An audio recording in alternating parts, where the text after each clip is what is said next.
Je vous parle aujourd'hui de la première épître à Thessaloniciens au chapitre 4 à partir du verset 1. N'ayez pas une vie immorale. Chacun de vous doit bien choisir sa femme pour mener une vie digne de respect qui plaît à Dieu. Ne vous laissez pas entraîner par les mauvais désirs comme les autres qui ne connaissent pas Dieu. À ce sujet, personne ne doit faire de tort à sa sœur ou à son frère chrétien, ni les tromper. C'est une exhortation de Paul à continuer de l'avant pour recevoir les bénédictions du Seigneur. En ce temps-là, comme encore aujourd'hui, ça n'a pas tellement changé. Beaucoup de péchés existent, mais un seul grand est mis en évidence par Paul, l'impudicité. Et c'est ce dont je vais vous parler aujourd'hui. Si vous aimez l'ensemble des vidéos de la plateforme Jean Lonvie, veuillez vous abonner pour ne rien manquer. Je vous invite également à vous rendre sur l'onglet Communauté. J'y publie souvent des propos, bref, des partages aussi. Vos commentaires, vos suggestions sont bienvenus. La rencontre avec Dieu, une vie en harmonie avec lui, mérite une vie plus qu'ordonnée. Et c'est une vie qui est complètement renouvelée. Parce que nous rencontrons Dieu, nous sommes convertis, nous quittons notre ancienne vie, nous sommes complètement renouvelés par l'Esprit Saint. La nouvelle connaissance de Dieu, le changement de vie, avait besoin d'être enseigné à ce moment-là aux Thessaloniciens.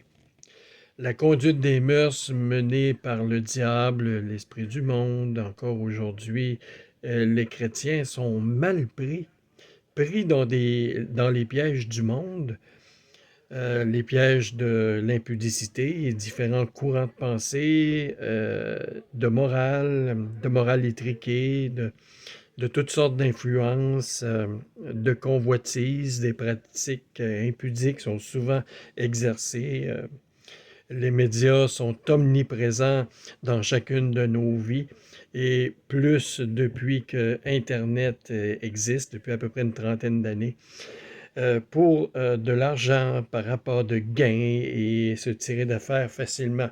La convoitise passionnée, c'est de la prostitution. Les personnes, les époux légitimes ne le disent pas, mais ça en est. Le peuple d'Israël se gardait de pratiques selon les directives et selon les lois reçues des mains de Moïse. La femme doit se garder, la fraude et la cupidité n'est pas honnête et déplaît à Dieu. De ces paroles que Paul adresse et ajoute au verset 8, que le rejet des préceptes revient à rejeter Dieu. Aujourd'hui encore, comme en ce temps-là, on assiste à une profession de non-foi. Il est plus facile de se laisser mener par le courant de la convoitise que de s'appliquer vraiment à plaire au Seigneur.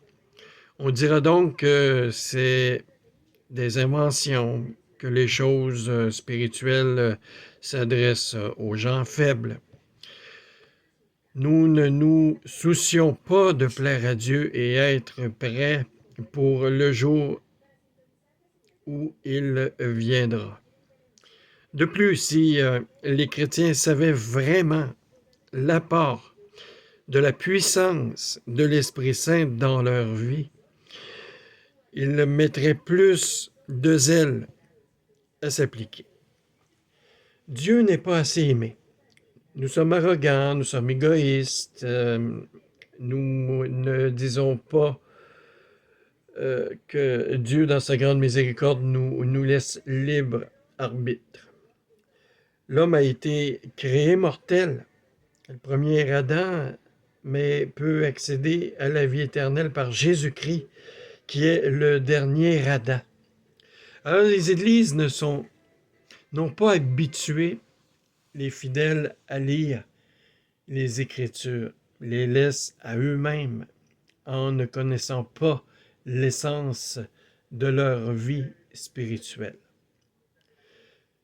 Dieu est puissant et sa grâce est transformatrice.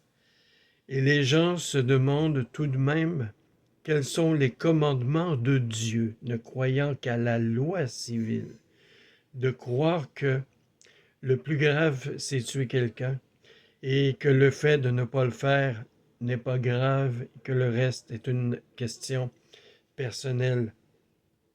L'ignorance est crasse. Autosuffisance. Démission devant quelque chose qui dépasse, quelque chose qui dépasse, quelque chose de mal assumé. Et voilà sur l'impudicité.